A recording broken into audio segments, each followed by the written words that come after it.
I know I was tired of the same thing, had to change my life. Hi everybody, my name is Whitney. I'm a registered nurse and welcome to my channel. Today we're going to be discussing the 5 key points of how to study for nursing school and how to be successful. Okay, so number 1 thing is the syllabus.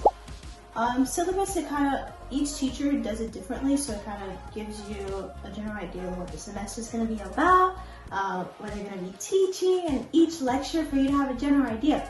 So, for starters, when I did start nursing school, everything was kind of new to me. It was I didn't have anybody to guide me.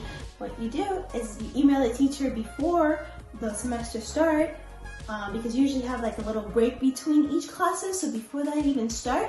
So you email the teacher, you get an idea what the syllabus is going to be about, or if the teacher doesn't give it to you, ask the upperclassmate and have a general idea of what the topics are for you to create a little schedule for the whole semester with the syllabus. The second thing is, after you have the schedule, one of the first things I do when I study is I watch videos before lecture. So I watch videos on the topic before I read, for it to give me a general idea. Then I read. For like when I'm reading, I'm like, oh, I remember the person saying that. I understand it more. This is good. While I'm reading, I can like put all my questions. Either I have the book or the PDF. I just highlight and put all the questions I have right then and there. I would stay at the school. I would go to the school or go to the library or somewhere I can kind of get away from all the distractions in my household and just kind of focus on the textbook. It's just me and the textbook. After that, after I finish reading, I have all my notes. I go to the lecture. The teacher can explain to me exactly what they want me to know for the test.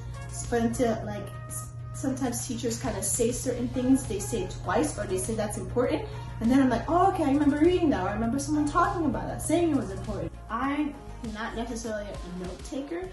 I kind of highlight everything on the book, or if I'm using a PDF, I highlight on my PDF, and then I can type my questions I have for the teacher, etc.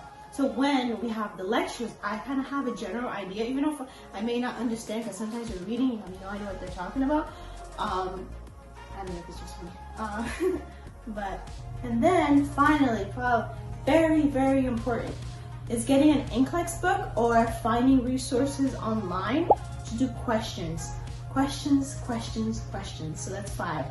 There's so many resources out there in order to do Nclex style questions, because nursing school, the questions are not just, hey, what is this bone? Hey, what is this? It's more like, okay, what are you going to do for this patient right now? What is the first step? What is the second step? Or what steps are you going to take? Or what order of the steps are you going to take in order to save this patient's life? So getting an Nclex book early on is crucial, and doing as many questions as you can for each test. And it kind of like develops your critical thinking skills, and you're gonna hear that word throughout every nursing video or any class that you take in nursing school. Critical thinking. It's kind of like a dwell into your head. But critical thinking is very important because you have to think on the spot when you are with patients and the family members there, everyone's scared, and it's kind of like you're under pressure and you have to remain calm and think through, like, oh, I learned this in nursing school, I know how to apply it. So I remember seeing this, because when you are on the floor and you are working as a nurse, you have to think critically and very fast. So the more questions you do, the more that you can start getting better at tests and start kind of like developing your critical skills. And when you do become on the floor, for you to think fast, for you to kind of know what to do for this patient specifically. So get you an Nclex book, or there's so many resources online that you can just do questions based on the topic. So yes, that's the top 5 of like my tips for studying for nursing school, what worked for me. So if you have any suggestions, make sure to comment down below, and don't forget to subscribe to my channel, like, and press the bell to get notified every time I put a video. Thank you so much. Bye.